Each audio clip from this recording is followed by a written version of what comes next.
The 2026 Formula One season has arguably been won before a single engine has ever turned a wheel on a racetrack. In the high-stakes world of elite engineering, the most lethal weapon isn't a faster front wing or a clever suspension, it's a superior reading of a flawed rulebook. While the rest of the grid has been scrambling just to survive the transition to sustainable fuels, Mercedes and the Laurent Mekies-led Red Bull team have been quietly exploiting a monumental loophole in the FIA's technical regulations. They've discovered a way to weaponize thermal expansion to effectively bypass the mandatory compression ratio limits, and the shockwave is hitting the paddock right now. The FIA has officially given them the green light. We are talking about a potential 0.4-second advantage per lap, a legal phantom hidden within the very laws of physics. The power units are now homologated, meaning their rivals are staring at a technical wall they cannot climb. Today, we go deep into the thermal expansion scandal to understand how Brackley and Milton Keynes just outsmarted the entire sport. To grasp the sheer scale of this engineering heist, you have to look at the cold, hard numbers. From 2026, the FIA is mandating a maximum compression ratio of 16:1, a significant drop from the current 18:1 standard.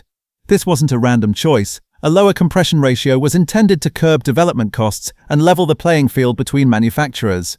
However, the engineers at Mercedes and Red Bull powertrains spotted a fatal oversight in the FIA's measurement protocols. The technical regulations specify that the compression ratio is verified at ambient temperature, effectively when the engine is cold and dormant in the garage. But F1 engines are not room temperature machines. They are violent heat cycles where specialized alloys expand under load. By using metals with hyper-specific expansion coefficients, these teams have designed combustion chambers that are perfectly legal 16:1 units on the FIA's cold inspection table, but transform into 18:1 monsters the moment they reach operating temperature. It's a mechanical shape-shifting trick that is as brilliant as it is legally untouchable. In a sport where we usually agonize over thousandths of a second, this thermal trick isn't just a gain, it's a categorical shift. Insider estimates suggest that by effectively maintaining an 18:1 ratio while the rest of the grid is throttled at 16:1, Mercedes and Red Bull are extracting a staggering 0.4 seconds per lap. This isn't merely about raw top speed, it's about the fundamental efficiency of the new 100% sustainable fuels. A higher compression ratio allows the internal combustion engine to squeeze more energy out of every single drop of synthetic fuel, resulting in a cleaner, more powerful explosion.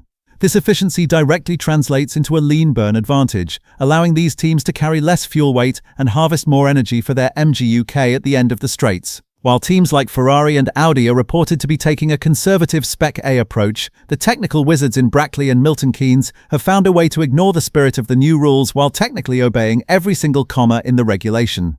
It's a ghost advantage that leaves the competition chasing a shadow they can't catch on track. The validation of this project is a massive victory for Laurent Mekies. Stepping into the leadership of Red Bull Racing during this chaotic transition era was a high-risk move, but the success of the Red Bull powertrains homologation proves that Milton Keynes is no longer dependent on a manufacturer partner to innovate. By aligning their combustion philosophy with Mercedes' aggressive thermal roadmap, Mekies has ensured that Red Bull remains an apex predator. He has been strategically quiet, but behind the scenes he ensured the team's relationship with the FIA remained meticulously transparent. Reports indicate that both Mercedes and Red Bull disclosed these thermal expansion characteristics during the early development stages, giving the FIA no legal grounds to reject the design later on. This proactive transparency has essentially built a legal fortress around their power units. While the competition might scream about the unfairness of the loophole, Mekies and his technical team are resting easy because you cannot be penalized for following the rules exactly as they are written, no matter how much you bend the intention. The FIA finds itself in an incredibly vulnerable position. By homologating these engines, they have locked the technical hierarchy for the start of 2026. To prevent a complete one-sided slaughter, the Federation has introduced a performance monitoring system that will evaluate the IC output of every manufacturer every 6 Grand Prix. If a team like Mercedes or Red Bull is found to be more than 2% ahead of the average, trailing teams will be granted additional development tokens to close the gap. If that gap swells to 4%, the development freedom becomes even greater. But here lies the nightmare for the rivals. Catching a 0.4-second thermal advantage isn't a simple matter of changing a turbocharger or a piston head. It is a fundamental mastery of material science and metallurgical engineering that the leaders have already baked into their engine's DNA. The FIA can grant all the development time in the world, but they cannot grant the ingenuity required to reverse engineer a shape-shifting combustion chamber. Ferrari and Audi are now in a frantic race against time to find their own material loophole before the 2026 title is decided by physics alone. While the lights are green at the factories in Brackley and Milton Keynes, the political atmosphere in the paddock is reaching a toxic boiling point. We are moving toward a 2026 season that will be defined by lawyers as much as drivers. Some manufacturers are reportedly preparing a strategy of rolling protests, planning to challenge the legality of these engines at every single Grand Prix. Their argument is centered on the idea that even if the cold check is 16-1, any intentional increase in compression through thermal management during a race session should be classified as a dynamic infringement of the rules. However, the FIA's current technical stance is an impenetrable shield. As long as the engine passes the mandatory ambient temperature test, it is deemed fully compliant. This creates a terrifying Spec A trap for teams like Ferrari and Audi, who have committed to more conservative, reliable designs, while their rivals are already operating an entire generation ahead. The 2026 season won't just be about who has the fastest driver, it will be about whose legal team can best defend a combustion chamber that technically mutates the moment it starts racing. If these performance metrics are even half as accurate as the rumors suggest, the 2026 championship table might already be etched in stone. In the world of Formula 1, a 0.4-second advantage is the chasm between fighting for a hard-earned podium and vanishing into the distance with a 20-second lead.